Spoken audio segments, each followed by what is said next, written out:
You're listening to KYRS, Medical Lake, Spokane, 88.1, 92.3 FM.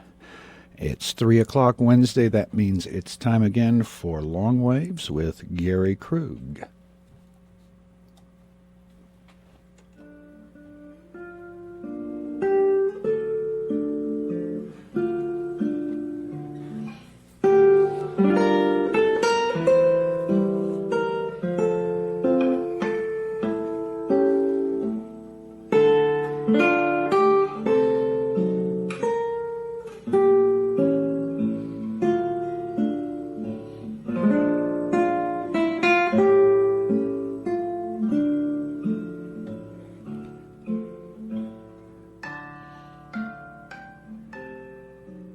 I've got to tell you right at the top here that the opinions and ideas expressed on this show are solely my own and do not necessarily reflect the views of KYRS, its staff, management, or its underwriters.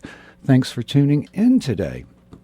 I've been talking for a while about the impossibility of trying to make sense out of the constantly shifting world events and political strategies and military tactics being used in the Middle East and elsewhere. And before on the show, I have mentioned the concept of non-linear warfare. I'm going to return to that topic again in the context of some contemporary events. Now, non-linear warfare is not like unconventional war, or what's sometimes called guerrilla war. The kind of war where one side fights with armies, the other side fights with different forces. They're non-symmetrical, so we could call it non-symmetrical war, as some people do. This is not that. This is a series of events, a strategy, if you will, encompassing a lot of different tactics that to the people watching from the outside appear to be either uncoordinated, clueless thrashing about of strategies, or a kind of stunning military and political and economic strategy to engage the other. And we know that for instance, we see nonlinear warfare in the Middle East, and that's one of the real big bits I want to talk about. And I also need to point out at the beginning of the show that the U.S. also engages in forms of nonlinear war. If you consider the case of Ukraine and the U.S. involvement in the Ukraine that I've talked about before on the show, what do we see? We see the use of non-government organizations, NGOs, to internally subvert other governments. And they have cute names. The National Endowment for Democracy is one of my favorites. Their primary purpose is to sow dissent, to encourage revolt, to destabilize governments as part of a larger strategy to bring about what we like to euphemistically call regime change. I prefer the good old-fashioned term, coup. So we've done this in Ukraine. We've done this in a variety of places. We saw in the Ukraine, for instance, in addition to NED, the National Endowment for the Democracy, and John McCain over there hugging the Nazis, we've seen these same Nazis being assisted into positions of influence and power in the Ukrainian government after we fostered relationships with them. And this takes place in the context of a simultaneous economic war against Ukraine through the European Union, through the European Central Bank, the IMF, the World Bank. These are all projections of power. Now, this term nonlinear war was used in a book written quite recently by one of Putin's closest political advisors and confidants, a fellow by the name of Vladislav Surkov. And he published this under his pseudonym, Nathan Dubovitsky. Anyway, his idea of nonlinear war, in this fiction book, he describes he describes it this way. In the first nonlinear war, in the primitive wars of the 19th and 20th centuries, it was common for just two sides to fight, two countries, two blocks of allies. Now 4 coalitions collide, not 2 against 2 or 3 against 1, all against all. A few provinces would join one side, a few others a different one. One town or generation or gender would join yet another. Then they could switch sides, sometimes mid-battle. Their aims were quite different. Most understood the war to be part of a process, not necessarily its most important part. Part of a process. There's another insight, if you're interested in the topic, by Andrew Korybko on Global Research, which was published on May 18th of last year. And he describes it in terms of a metaphor, where we do away with the global village and instead talk about regional villages that are united around certain actors, Russia, China, Islamic pillars, the West, and so on.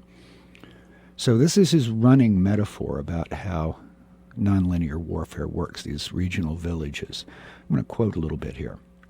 Repeated raids from Western marauders and bandits, whose village is the only one seeking to expand, loot, and plunder, has resulted in parts of the other villages being burnt down. In the past decade, the Islamic village experienced this the worst, with conflagrations decimating its Afghan, Iraqi, Libyan, and now Syrian neighborhoods. Currently, the Eurasian village is having to deal with a fire in Ukraine, one that was purposely set to spread to the Russian core. The regional villages have formed self-defense forces and are now working together to put out the fires and stop the raiding. Experience has taught them how to successfully resist and defy the Western village. In the real world, the success of international media firms, for example, RT, Press TV, CCTV, Telesur, shows that the media and information assaults can in fact be deflected, and that the perception management and national PR initiatives are not under the sole monopoly of the West.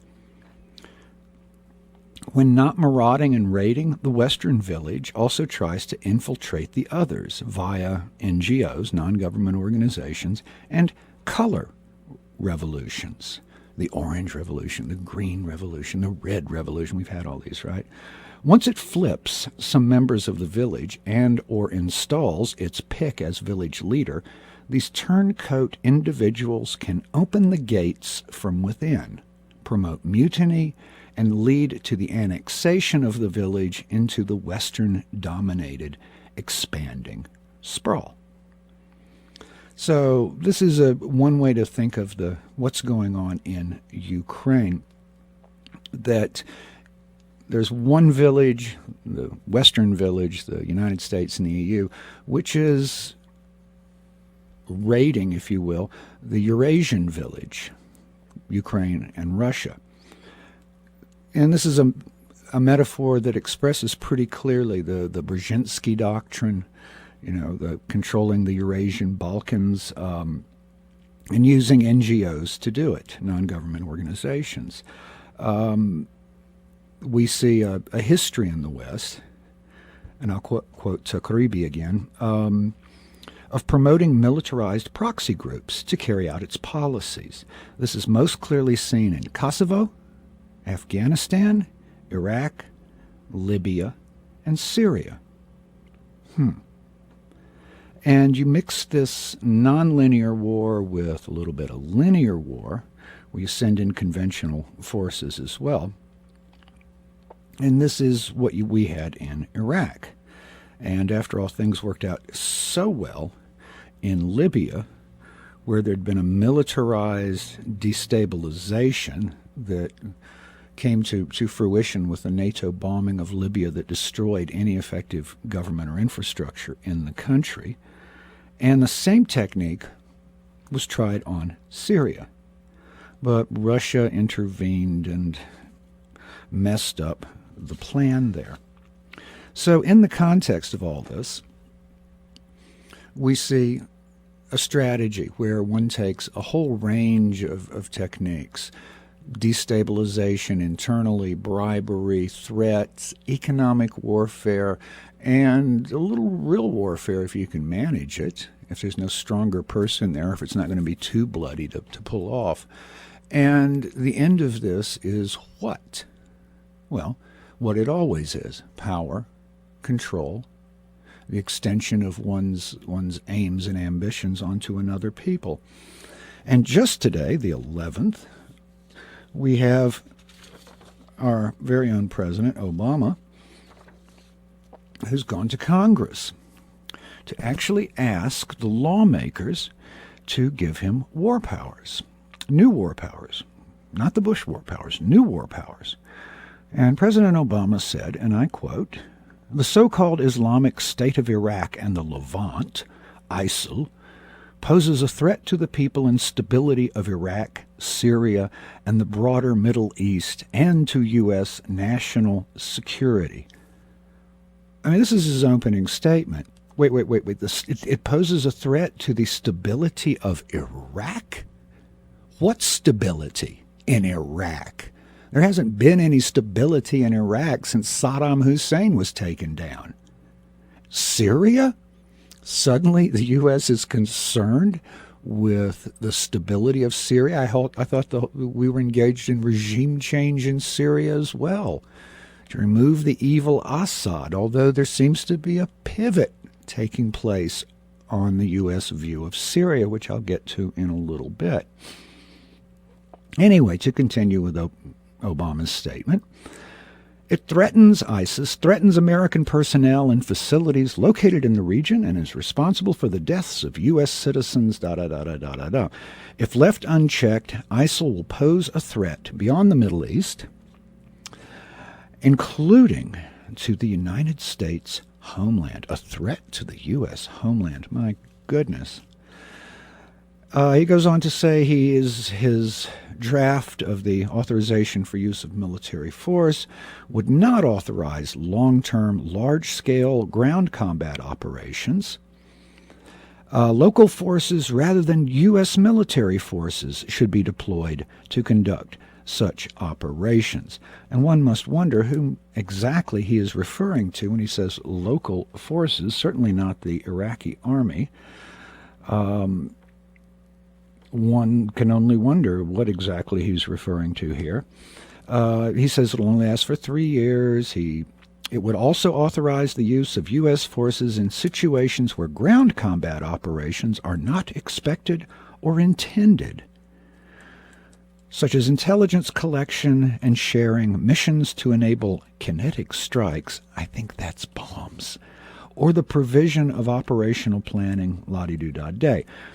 So it would, this is just a bit much. It would authorize the use of U.S. forces in situations where ground combat operations are not expected or intended.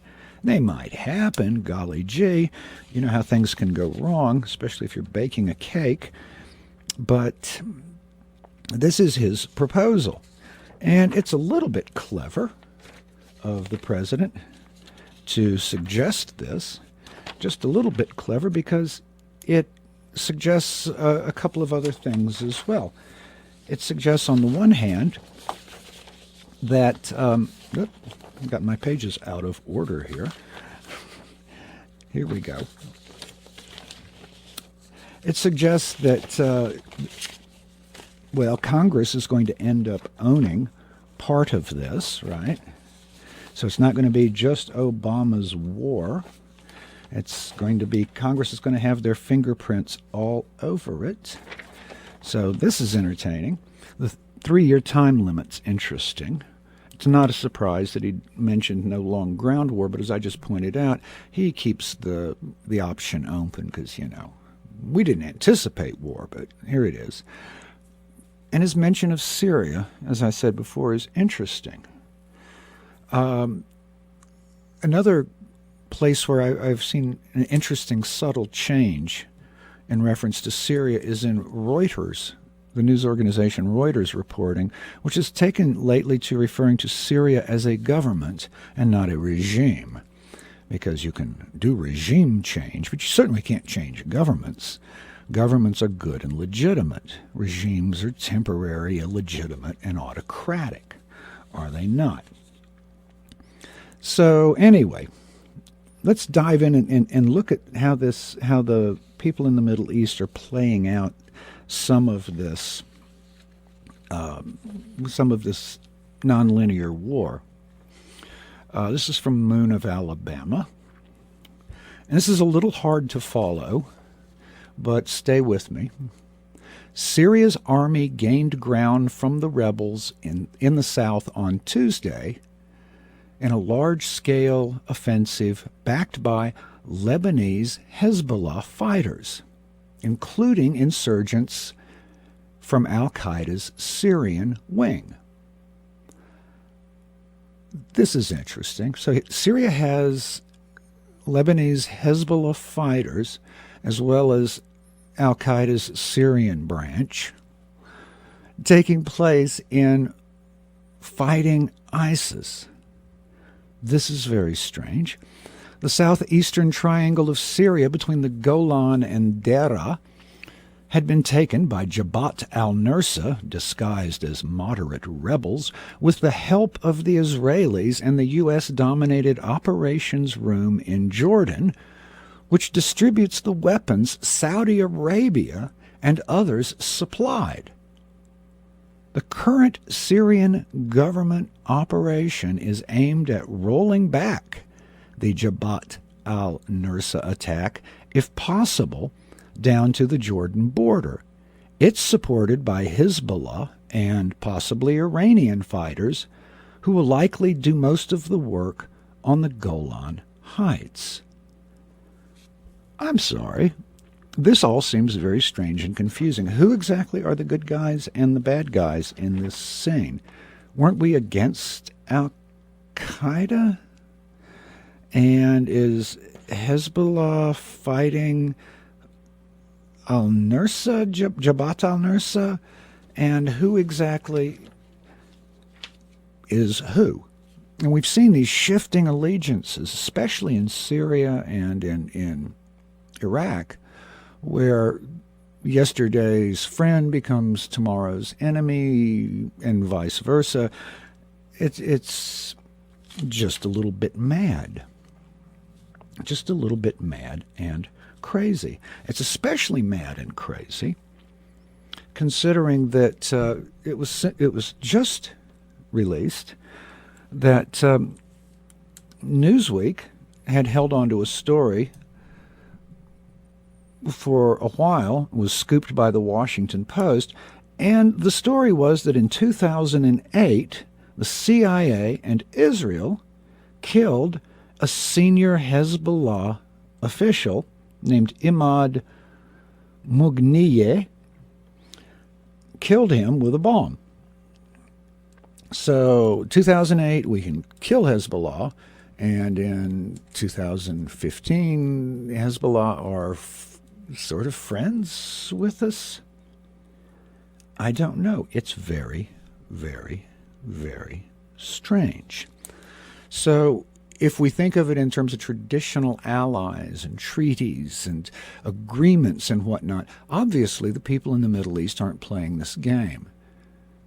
They're making short-term alliances, short-term allegiances, short-term affinities, and they can change side whenever, wherever. This is the definition of non-linear war. So, a brief 7 years mark the space between assassinating a terrorist and supporting an ally. Okay. But the policies would not make sense if the purpose were not ending the conflict, but extending it. So Obama wants to go in for 3 years. He wants 3 years of work on the ground. And what's that going to be timed to accomplish, actually, if we haven't been able to fix Iraq since we went in 2003, 12 years ago? What's that going to do for us? What are we going to have time to do? Well, we would probably have enough time to ensure that the arc of chaos would truly define the Middle East, and we would probably be able to guarantee that the U.S. would have created an ongoing destabilization in what would be the world's largest theme park of death and destruction. Better than Disney. Now, of course, ISIS is awful. ISIS are horrible people. And we had this story recently where they'd burned a Jordanian fighter who had crashed, and they'd captured, burned him alive, and they put it on YouTube. And it's awful film. It's awful footage to see. This is a crime. It is a tragedy. But it's hard to see how the U.S. can point a finger at anyone, given the decades of war and death and destruction wrought in the name of retribution, revenge, justice, national security, whatever. Think of our drone strikes. We burn people alive all the time. We just don't post it officially on YouTube. I could give you some examples. This from Al Jazeera in 2014. Mosid Al-Taisi was traveling in a wedding convoy, celebrating a cousin's marriage, when a missile slammed down from the sky. All he remembers are bright red and orange colors, and then the grisly sight of a dozen burned bodies and the cries of others. Or this suggestion. Civilians living under drones said that they live in constant fear of being hit again. Many people in our village have expressed terror at the thought of another strike. When the kids hear a plane, they no longer climb the trees searching for where the noise comes from. They each immediately run to their houses. I read reports that children in drone strike areas have become afraid of blue skies. We've managed to make children afraid of blue skies. This is terrorism. This is the infliction of terror upon a people for the specific purpose of a political end. That is the definition of terrorism, and this is ours. Or how about this from CNN, December 23rd, 2011. She has eyelashes but no eyebrows. She has all her fingers but is still missing 4 nails. Her skin is so taut now that she can no longer frown. All anyone could say was that there had been a U.S. drone strike, though U.S. officials say that drones have never struck targets in Swat, where this little girl was burned. Or we could look at the use of white phosphorus in Fallujah.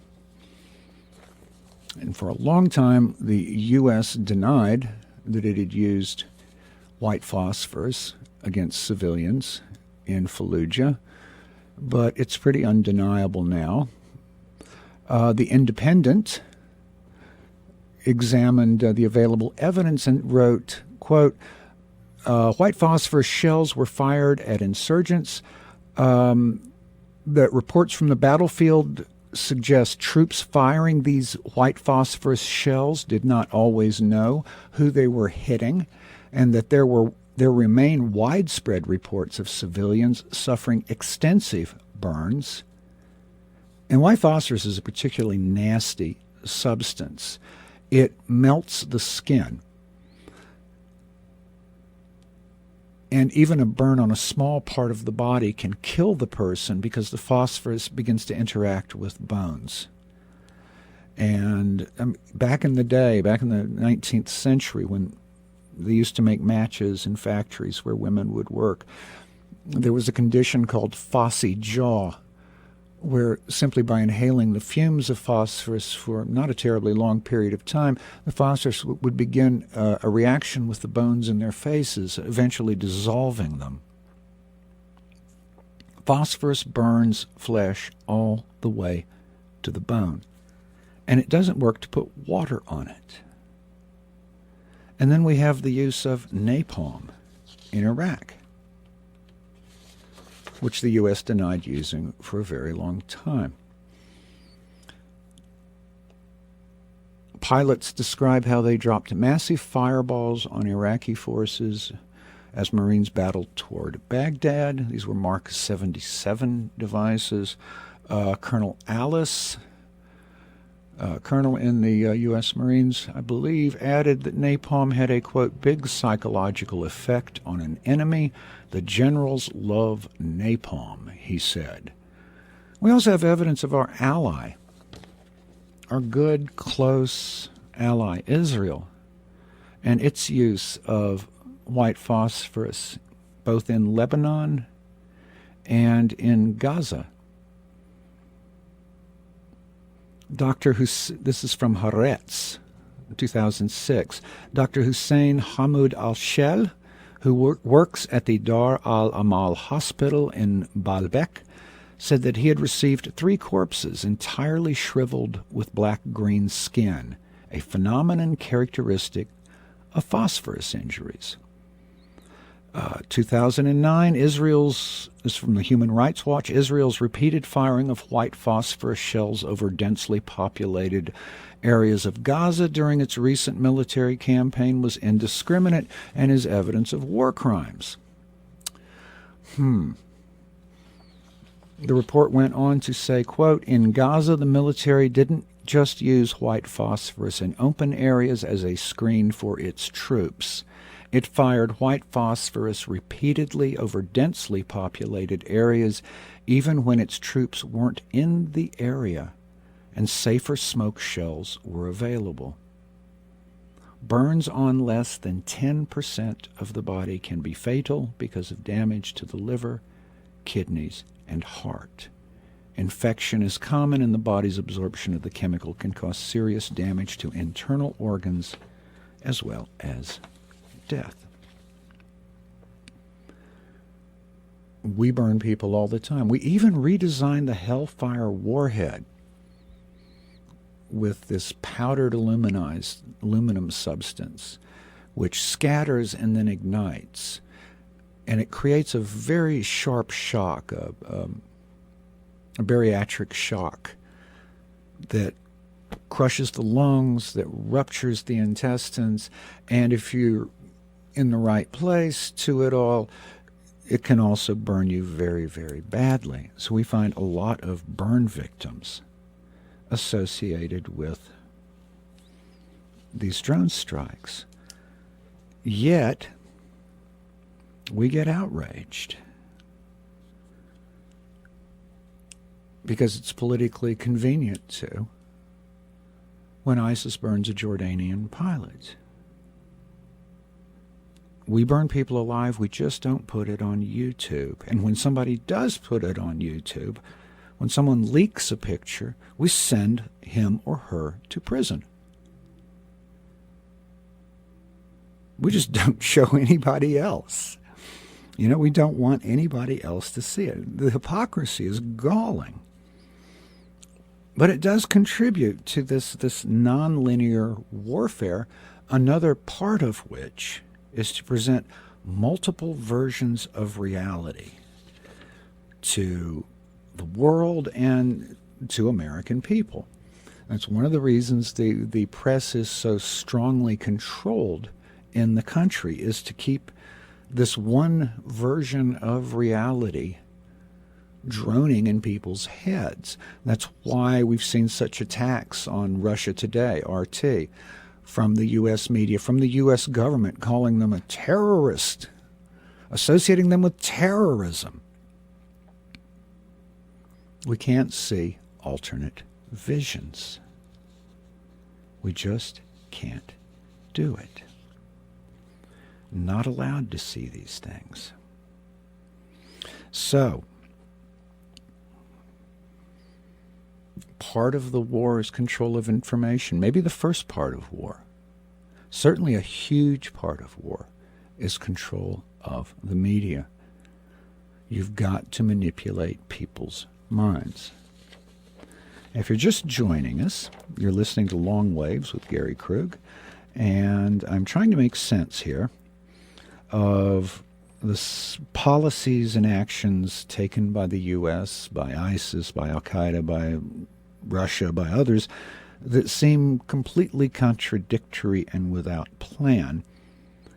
But I'm exploring the idea that this is a nonlinear warfare. A warfare not between armies, but between nebulous, always shifting, and multiple economic, social, political, and military targets at the same time. One example of a technique that's used in nonlinear warfare and is often used to justify a military action is called a false flag. A false flag is when one country decides that it's going to make it look like another country did something bad, attacked, burned, blew somebody up, these kinds of things. So they want to make sure that it appears solely as if it is the bad persons who did this and not the good country. And the good country is going to rush in and make it all better. It's going to rush in and make it all better. So we had an example of this just recently. And this again is from Moon of Alabama, reporting that one of U.S. ambassadors, former ambassador to Ukraine, did seem to offer a false flag to the Ukrainian government. I'll quote here. In an interview this morning, a former U.S. ambassador to Ukraine made a completely speculative statement on Russian air attack plans against Ukrainian forces. If Putin uses aviation in Donbass, U.S. response will be swift, said the former ambassador. Certainly everyone is concerned that the Kremlin is making this war increasingly open. They used to hide all their steps, all their aggression. Now it's increasingly clear what Moscow is doing. So, conceivably, Moscow could decide to use its air force, he stated, adding that if it does, even the most skeptical Europeans who doubted the hand of the Kremlin in the conflict would see that Russia is conducting the war. Our report on the situation in Ukraine to President Obama did not specifically recommend anti-aircraft weapons, but we talked about it, Ambassador Herbst said. He added that the reason for that is a possible major escalation of the conflict. The former ambassador stated that if Putin were to use his air force, the United States' reaction would be swift. Now, this is a huge invitation, as Moon of Alabama point out, for a false flag. The Ukrainians and the Russians fly the same aircraft, largely. Most of the Ukrainian Air Force, if not all of it, is Russian planes. So how difficult would it be for Ukrainian planes to attack Ukrainian forces and pretend it was Russia? It would be like falling off a log, just stupidly easy.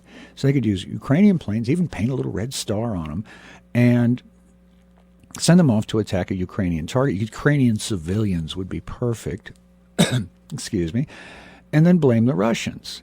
And then the U.S. would immediately, have to get involved. Well, After the ambassador said this, I'll continue with the article now, the propaganda managers of the neo-Nazi Ukrainian Azov battalion immediately picked up the offer. On its Facebook page, Azov proclaimed, 2 hours ago, Russia used aircraft during Debaltseve 2.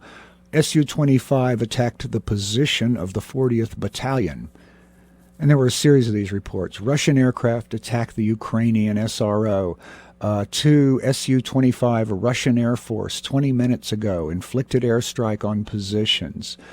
And other Ukrainian outlets and Twitter propaganda accounts immediately started reporting and magnifying and amplifying this report that there had been Russian Su-25 airstrikes in Ukraine.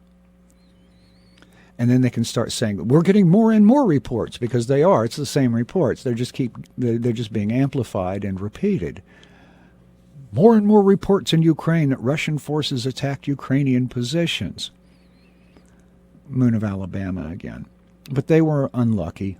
The Ukrainian High Command had not yet been informed of, or was not yet willing to jump onto the promising false flag wagon prepared by Ambassador Herbst. The anti-terror operation headquarters denied Russian air attacks. At the headquarters of anti-terrorist operation did not confirm the information about the airstrikes which the positions of the Ukrainian military allegedly paid a Russian aircraft. On this edition of the commentary, and this is rather badly translated, on the edition of the commentary, information is not supported by airstrikes. Moreover, in the area, non-flying weather. All this is fake. Okay, all this is fake. One of the official news sources in the Ukraine cited its sources that Russian aircraft attacked Ukrainian troops, but finally the Ukrainian government itself wasn't on board with or wasn't ready for the false flag operation that some other people were playing. So here we have some division between the Ukrainian battalions, the Azov groups, and people like that, these quasi-independent militias fighting the Eastern Ukrainian, the Donetsk, the Luhansk groups. And the Ukrainian groups try to pull the false flag without even real planes doing anything. Just claim it. But it didn't work. But they keep coming up with these, as I've reported on this show before, claim after claim of Russian invasions. So here we have Andrei Lysenko saying that about 1,500 Russian troops crossed the border into Ukraine via rebel-controlled border posts. He did not provide any proof.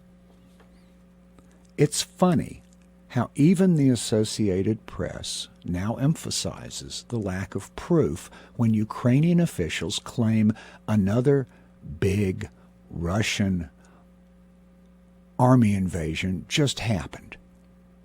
If all such claims had been true, the Russian army by now would have had some 100,000 people stationed in Ukraine. I love the conclusion from Moon of Alabama in this piece. The story shows that any promise made by the West, if Russia does this, we'll do that, can and probably will be abused for false flag incidents by forces that want that to be done. That to be done.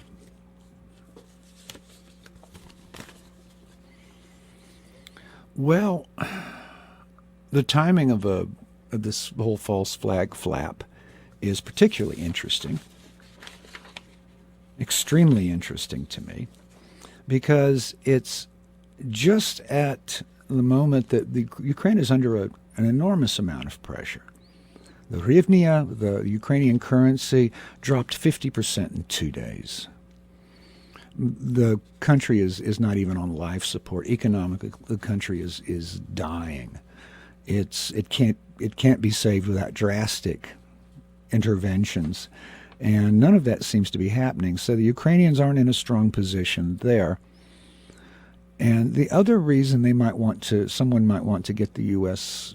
the opportunity to come in and pull their bacon out of the fire is that the Novorus forces have surrounded a large section of the Ukrainian armed forces at a city called Debaltsevo, and are systematically annihilating them, as troops tend to do when you get another army isolated.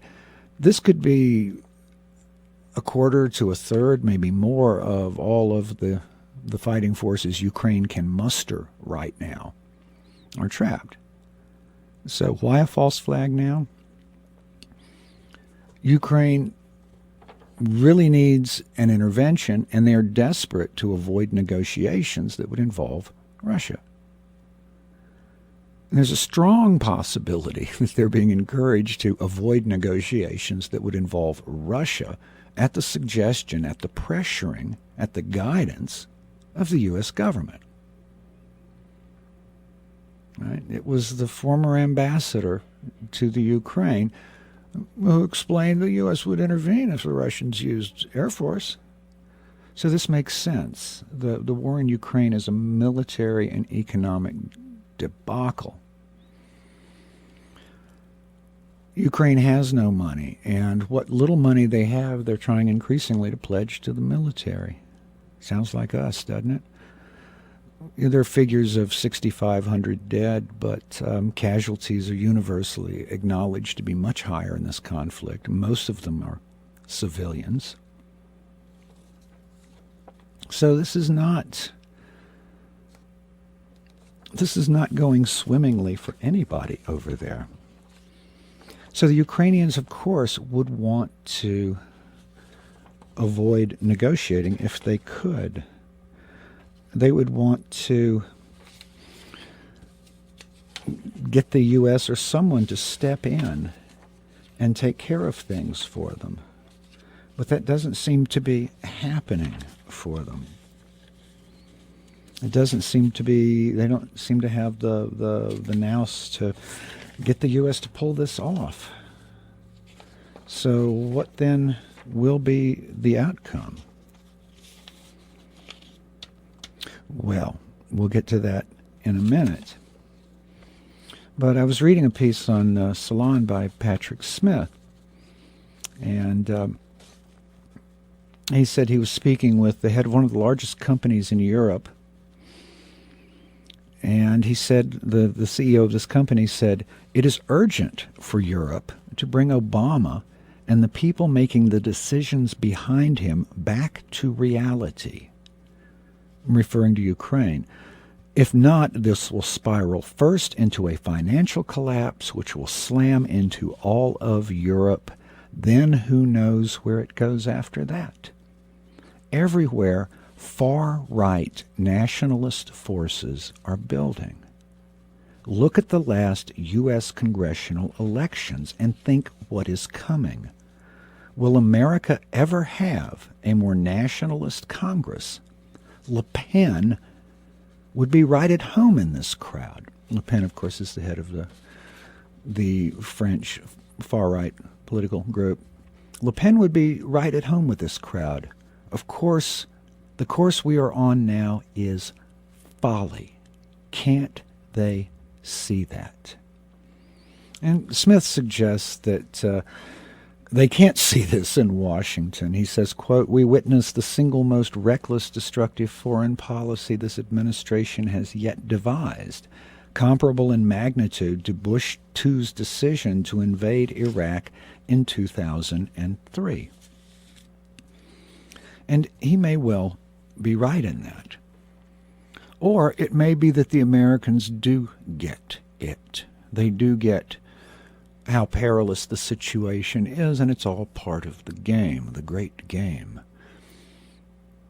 And this part of the game would just be one section of a multi-pronged strategy, attacking all of the players, enemies and allies, pressuring all of them at the same time, so that the U.S. pressures the EU to pressure Russia. And the EU looks at this and thinks it's probably not a good idea because their economy is hanging on by a thread, and the last thing they want is a third world war on their doorstep. Having been through this twice, they're a little bit hinky, understandably, of wanting to get involved. So it's also pressure on, they put economic pressure on Russia, and they put pressure on Ukraine, Germany, France, all to bring about this desired outcome. But now it's time to get desperate for the Ukrainians, because just today, February 11th, a ceasefire was agreed upon by Russian, or was announced, it was late Tuesday night, by Russian and Ukrainian officials and the OSCE, the Organization for Security and Cooperation in Europe. So collectively, this is known as a Trilateral Contact Group. So there aren't a lot of details, except there will be a pullback of artillery, heavy weaponry to be withdrawn to unspecified locations, and observers put in place. And there's going to be further negotiation on how this will be resolved. But you remember just 4 months ago we had another ceasefire that was signed in Minsk in Belarus, where this one was signed. And it didn't last very long at all, because right after it was signed, the Ukrainian forces launched a huge initiative which got them where they are now, encircled in Dotsebova. So what do we have now? We've got government-backed militias launching counteroffensives. We've got all kinds of people, both sides, jockeying for a better position when a ceasefire is finally signed. Because Debaltseve is a really important city, especially for the rebels. It's a railway hub, and it would link some very important cities for the rebels in Novorossk. The other big offensive is down on near Mariupol, on the Sea of Azov, and this is apparently on a highway that would connect rebel-held territory with Crimea, which we know is now Russian. So this is the ceasefire agreement announced, but we'll see how it goes, if it lasts longer than the 10 days or so that the first one lasted. I'm not sure. Time will tell. So if we think of all of these things that I've been discussing, the changing alliances in the Middle East, the differing forms of pressure that are being applied in the Ukraine and in Europe, and we see it in terms of a series of nonlinear wars, it begins to make a kind of sense. Because without that concept, it's hard to know why deception is so pervasive and omnipresent. All governments lie. All peoples of the world would be shocked and horrified if they knew who was actually making the decisions in their countries. This from Disraeli, the great Machiavelli of English politics in the 19th century. Yet for me, the greatest issue is understanding the contradictions within and between the stories that we tell about all of this, the stories we tell about who our friends are this week and who our enemies are next week. So we hate people being burned alive, but we do it too. It's not a crime. It's not a horror, apparently, when one is burned alive by remote control. We terrorize whole swaths of the planet with drone strikes, but we are not terrorists. We thump our chests, we take great umbrage at pipe bombs and a few militants shooting up a few people in Paris, but we say nothing when we and our ally Israel use forbidden weapons such as white phosphorus and napalm indiscriminately on civilian populations in violation of international law. Who are we? We have news agencies who are doing their job. They're telling us to be afraid. They're telling us to be afraid, to love our troops, to love our war, to love our war machine. And our troops are not our war machine. We need to separate that out, but that's for another show. But the news agencies are doing their job. Be afraid of terrorists. Be afraid of instability. Be afraid of Putin. And yet we have taught children to fear blue sky and to live in the constant fear of being blown to bits or burned alive. None of this makes any moral sense to me. Neither does it make moral sense to me that we as a people do nothing. Of course, there are a great many things about which we should do something, but we don't. This ever-changing mediascape of horror, entertainment, scandals, lies, diversions somehow stop us from holding our governments to account. And part of it is that we're afraid of our government. Part of it is we're afraid something bad will happen to us. Better not to make waves. Better not to say something unpopular. Better not to say something that might upset somebody in power.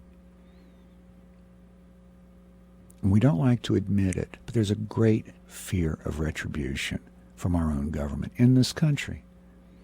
We know we're tapped. We know we're monitored. We know they can view everything anywhere. And if you've been following the news, you know that the FBI had actually worked out provisions to use suppressed sniper rifles on members of the Occupy movement at public protests. The FBI, Freedom of Information Act.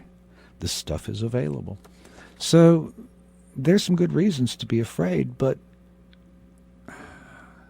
that's our excuse?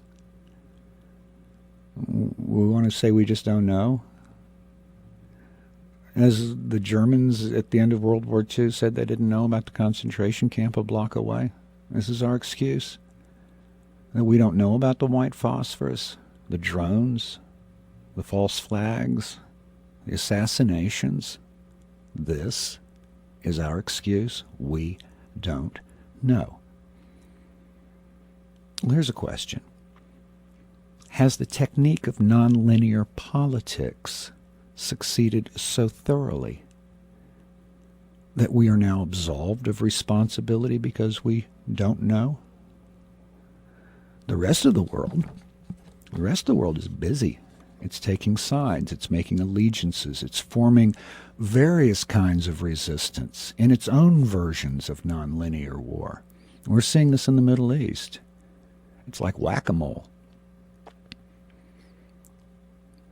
This is the future. Groups that form and evaporate. Sometimes these are militant groups, such as ISIS or al-Nusra. Sometimes they are political affiliations that aren't founded on long-term relationships and treaties, but on short terms and arising out of perceived mutual advantage at the moment. Consider when Russia had that natural gas pipeline it was going to send through Europe. And they didn't like the way it was being dealt with in Europe, and they didn't like the way the European Union was dealing with them in general, so they routed it through Turkey. So Turkey and Russia are now allies, even though historically they've been much more often enemies than friends, much more often, but now they're allies, or at least trading partners. And that makes a kind of sense. Is it possible, I want to ask, is it possible that our government institutions and leaders understand this reaction of the rest of the world, but lack the flexibility to engage a series of wars that aren't fought on their terms? Can this monstrous conservative U.S. military machine pivot nimbly enough to stay ahead of the changing factions and evolving strategies and tactics? Well, we see with the growing use of Special Operation Command, SOCOGs, that the U.S. is more and more playing on a lot of different levels, but whether we can actually make this pivot of strategy is an open question. So is the confusion of our world truly the result of this expanding nonlinear war, or is it just a world gone mad?